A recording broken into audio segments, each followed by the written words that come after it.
これからお風呂掃除お願いできる？いや、無理。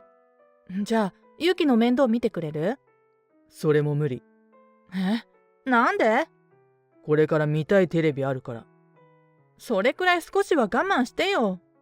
お前がやればいいだろ。なんで俺にやらせるんだよ。こっちは仕事で疲れて帰ってきてるの。休職中なんだから、家事も育児もお前がやるのは当然だろ。俺を手伝わせるな。ちょっとくらい手伝ってくれてもいいじゃん。甘えんな。息子の勇気が生まれてから、私は仕事を休職して育児に専念することにしました。それからというもの、旦那の陽平は家事や育児を一切手伝ってくれなくなり、家ではダラダラするようになりました。仕事をしてるんだから自分の方が立場が上だと思っているのか、横柄な態度も取ってきます。そんな陽平に私はうんざりしていました。私の名前はエリカ、27歳です。旦那の陽平とは友人の紹介で知り合い、結婚に至りました。私は仕事が好きだったこともあり、結婚してからも仕事は続けています。共働きなので、家事は2人で分担し、協力して生活していました。特に私は仕事を中心に生活していたこともあり、家のことは陽平に任せてしまうこともよくありましたが、それでも陽平は文句一つ言わずに家事を率先して手伝ってくれていました。そんな優しい陽平に何の不満もなく、私たちは毎日幸せに暮らしていました。しかし、そんな幸せな生活も息子の勇気を出産してからは変わってしまいます。私は勇気を出産すると育児に専念するために休職することにしました。その方が安心して子育てができるだろうということで、陽平と相談して決めたのです。しかし、私が休職してからというもの、陽平は家事や育児を一切手伝わなくなりました。なんで何も手伝ってくれないんだろう。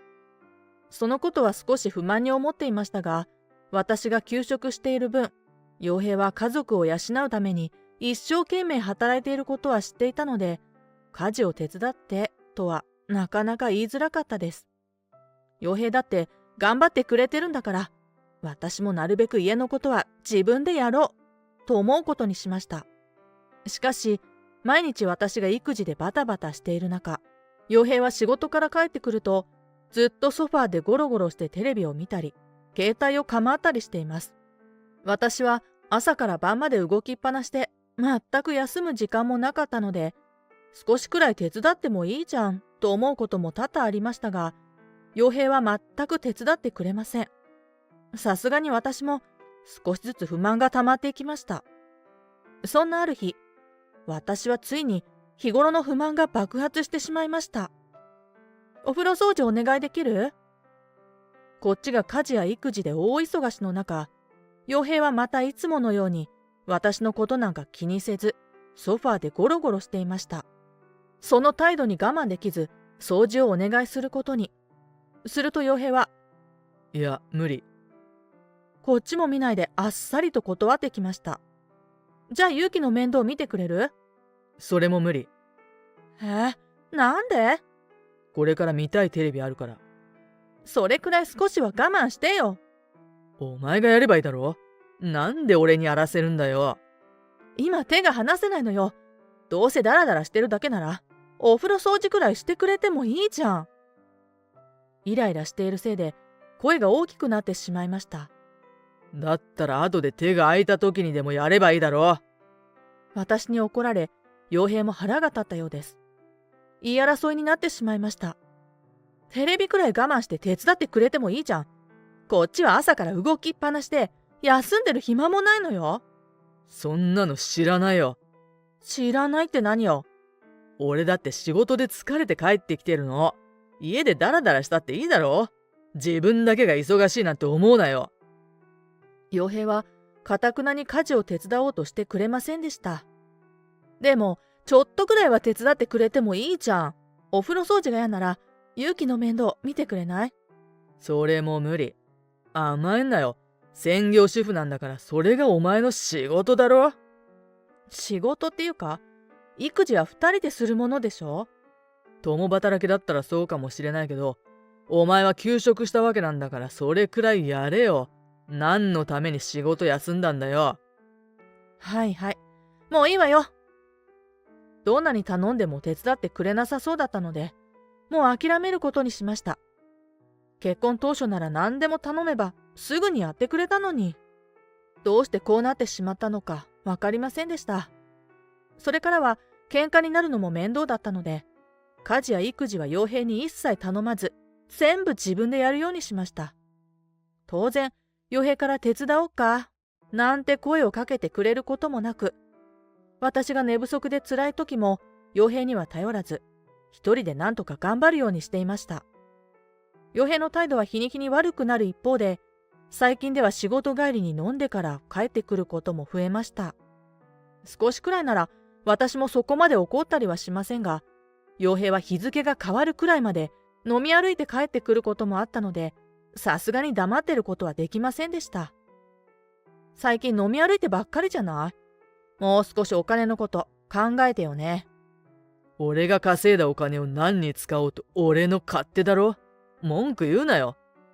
そうだけどさ。確かにその通りだけど、家族を養っている以上、自分が稼いだとしても好き勝手使うのはおかしいはずです。ただでさえ私の収入が減ってしまったというのに、傭兵が無駄遣いしてしまえば、お金なんてすぐになくなってしまいます。現に傭兵が飲み歩いてばかりいるせいで、生活に支障が出ていました。お金に余裕があるならそれでもいいけど、先月に比べて生活費少なくなったよね。勝手に生活費を減らさないでよ。ただでさえ最小限の生活費だったのに。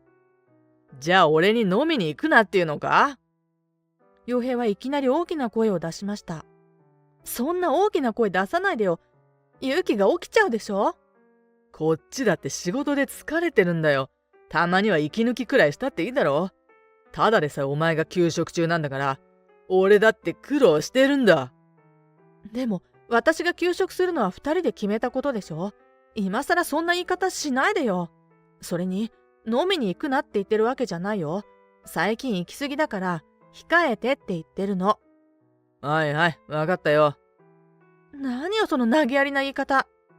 めんどくせえな。しかし傭兵が飲みに行く回数が減ることはなく、生活費も少なくなっていく一方でした。挙句の果てには気分転換に友達と旅行に行ってくると言い出しました。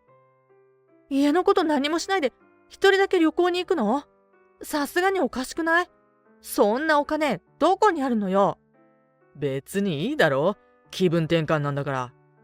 私だってたまには気分転換したいんだけど。仕事もしてない専業主婦はぐうたらするな。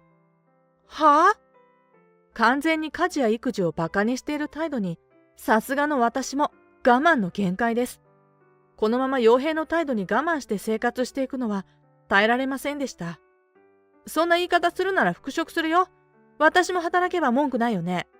これからは仕事も家事も育児も全部分担するから。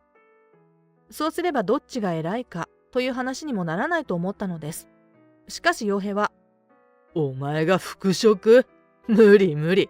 育児も一人でできないやつに仕事と育児の両立なんて無理に決まってるだろ。そう言ってきました。俺が養ってやるから、お前は黙って家事と育児に専念してろよ。こっちの苦労も知らないで、お前が偉そうなこと言うな。何よそれ。二人養うのがどんなに大変なことか分かってないだろ。それはこっちのセリフだ。育児がどれほど大変なのかも知らずに偉そうな態度を取る傭兵が許せませんでした。お前は育児と家事だけしてればそれでいいんだから楽なもんだろ。気分転換も必要ないし休みもいらねえよ。だったらこうしましょう。なんだよ。私が働くわ。それであなたが仕事辞めて専業主婦になったら？はあ？何を言い出すんだよ。もともと私の方が収入も多かったし、あなたもその方が楽だからいいんじゃない？育児と子育ては楽なんでしょ？また勝手なこと言い始めやがって。文句言うくらいなら私と代わってちょうだい。まあ好きにしろよ。まず復職できるかどうかが問題だけどな。できるもんならやってみろ。そんなに甘くないから。わかったわ。実はすでに復職の話が会社の方から来ていました。私が休職したことで、私の部署は結構苦労しているみたいです。もともと人も少ない部署だったし、私が抜けたのは大きかったのでしょう。会社からは在宅勤務でも大丈夫だからと言われています。それなら何かあっても勇気の近くに入れるので、私も安心だと思いました。私は早速会社に連絡して、在宅勤務というのを条件に復職させてもらうことにしました。そして復職できたことを傭兵に報告しました。復職できたわよ。明日から在宅勤務で働くことにしたから、約束通り家事はあなたがやってね。あっそ。私があっさり復職できたので、傭兵は少し悔しそうでした。傭兵も次の日には仕事を辞めてきて、専業主婦になりました。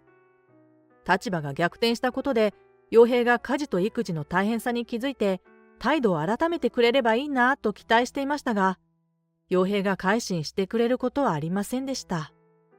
傭兵はただ仕事を辞めてきただけで、家事も育児も全くやってくれなかったのです。いつものように家でずっとダラダラしています。結局私がいつも通り家事や育児をすることになってしまいました。正直仕事をしながら家事も育児となると相当大変でした。私がどんなに忙しくてバタバタしていても、傭兵は平然とゴロゴロしてテレビを見たり、携帯を構ったりしています。私は勇気のことなんて気にも留めていないようでした。正直、専業主婦になったところで、傭兵が簡単に改心してくれるとは思っていませんでした。私が少し家事を手伝うのは覚悟の上でしたが、ここまで何もしてくれないとは思ってもみませんでした。少しは気持ちの変化があるんじゃないかと期待していた私がバカでした。傭兵はさらにダラダラするようになっただけです。それから1ヶ月が経っても、傭兵の態度は一向に良くならず、相変わらずダラダラしています。私はもう呆れて怒る気にもなれません。そんなある日、仕事が急に決まり、どうしても勇気の面倒が見れない日がありました。私これからリモートで打ち合わせが急に入ったから、代わりに勇気の面倒を見てほしいんだけど。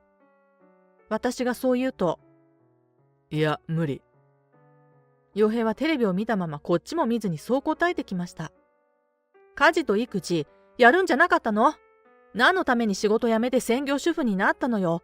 少しくらいは家のことしてもいいでしょ。それでも父親？私が我慢できずに怒ると、そもそも俺は専業主婦になんてなりたいとは言ってない。お前が勝手に復職して、俺に家事を押し付けてきたんだろう。そんなことを言い出しました。はあ？それにこの1ヶ月、俺が何にもしなくてもやってこれたじゃないか。仕事も育児も自分でできるんだったら、俺のこと頼ってくんな。そうね。実際傭兵の言う通りでした。在宅勤務のおかげで隙間時間に家事もできていたし、数週間前から傭兵のことを保育園に入れることもできたので、少し楽になりました。仕事も育児も家事も両立できたし、私一人でもなんとか生活できるって気づいた。そうだろ？だったらいちいち俺のこと頼ってくんなよ。自分でそうするって言ったんだから、これからも一人で頑張ってくれ。立場が変われば少しはあなたの態度も良くなるかもって期待したけど、無駄だったね。何が言いたいんだよ。この1ヶ月でよくわかったわ。あなたがいなくても何の問題もないってことが。え？私は自分の部屋に行き、勇気と私の荷物をまとめました。おい、何してるんだよ。何って、この家を出ていくのよ。ああ？急に何を言い出すんだよ。家事も育児も手伝わない。仕事をすれば偉そうな態度ばかり取ってくる。そんな旦那ならいない方がマシよ。それに、いなくてもいいってことが分かったしね。ちょっと待てよ。もう2人だけでも十分やっていけるから、離婚してちょうだい。勇気の面倒だけで精一杯。あんたの面倒なんか見てられない。離婚だと？それは困る。なんで困るの？今のダラダラした生活がなくなるのが嫌なの？それは。でも勇気はどうするんだよ。父親いないのはかわいそうだろ？今さら父親面しないでくれる？勇気の面倒なんてほとんど見たことないでしょ。いや、でも。